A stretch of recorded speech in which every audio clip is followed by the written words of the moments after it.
স্বাগতম জনাইছো এই চেনেলৰ অন্য এটা ভিডিঅ'লৈ। ডিব্ৰুগড় ইউনিভাৰ্চিটি বিএড এন্ট্ৰেন্স এক্সামৰ যি ৰিজাল্ট হয় ইয়াতে দেখিবলৈ পাইছে আপোনালোকৰ ৰিজাল্ট ইতিমধ্যে আহি গৈছে। আপোনালোকে সেই ৰিজাল্ট কেনেকুৱা ধৰণে চেক কৰিব এই ভিডিঅ'টিত দেখুৱাই দিবলৈ গৈ আছো।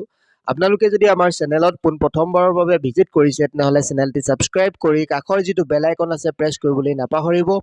ইয়াতে আপোনালোকে দেখিবলৈ পাইছে result declaration of result 15 July অৰ্থাৎ 15 জুলাই তাৰিখে আপোনালোকৰ যি ৰিজাল্ট দিয়াৰ কথা আছিলে তো ৰিজাল্ট দিয়া হৈছে। আপোনালোকে কেনেকুৱা ধৰণে চেক কৰিব, পোনপ্ৰথমে মোবাইলৰ যিকোনো এটা ব্ৰাউজাৰ ওপেন কৰি ল'ব আপোনালোকে আৰু আপোনালোকে সাৰ্চ বাৰত সাৰ্চ কৰিব assampro.org।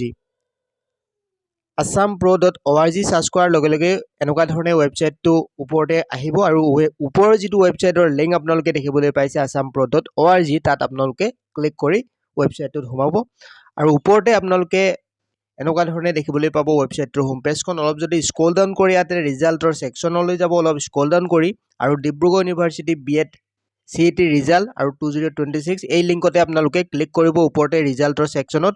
সেই লিংকত ক্লিক কৰাৰ লগে লগে আপোনালোকৰ মোবাইলৰ পেজখন এনেকুৱা ধৰণে ওপেন হ'ব, নতুবা ডেসক্ৰিপচনত এই ৱেবছাইটৰ লিংক দিয়া আছে, আপোনালোকে ডাইৰেক্ট ক্লিক কৰি ইয়ালৈ আহিব পাৰিব। ৰিজাল্ট চাবলৈ স্ক্ৰল ডাউন কৰিব, তাৰপিছত web links of DU B Ed CET দেখিবলৈ পাব আৰু ৰিজাল্ট চেক অৰ্থাৎ স্ক'ৰ কাৰ্ডখন আপোনালোকে ডাউনলোড কৰিবলৈ ক্লিক হেয়াৰ বটনত ক্লিক কৰিব। তাত ক্লিক কৰাৰ লগে লগে আপোনালোকৰ যিটো এন্ট্ৰেন্স এক্সামৰ ৰোল নহয় আৰু এপ্লিকেশ্যন নাম্বাৰ হয়, সেই এপ্লিকেশ্যন নাম্বাৰটো দি তাৰপিছত এটা কেপচা কোড আপোনালোকক দিব অৰ্থাৎ 10+1 ইয়াত দেখিবলৈ পাইছে 11 লিখি দিব এনসাৰত। আপোনালোকক বেলেগ এটা অংক কৰিব দিব, সেই অংকটো কৰি এনসাৰ অপশ্যনত আপোনালোকে লিখি দিব। তাৰপিছত সাৰ্চ অপশ্যনত ক্লিক কৰাৰ লগে লগে আপোনালোকে স্ক'ৰ কাৰ্ডখন ডাউনলোড কৰিব পাৰিব বা আপোনালোকৰ যি ৰিজাল্ট হয় ৰিজাল্ট চাব পাৰিব। এনেকুৱা ধৰণে আপোনালোকৰ এন্ট্ৰেন্স এক্সামৰ ৰিজাল্ট চেক কৰি ল'ব পাৰিব।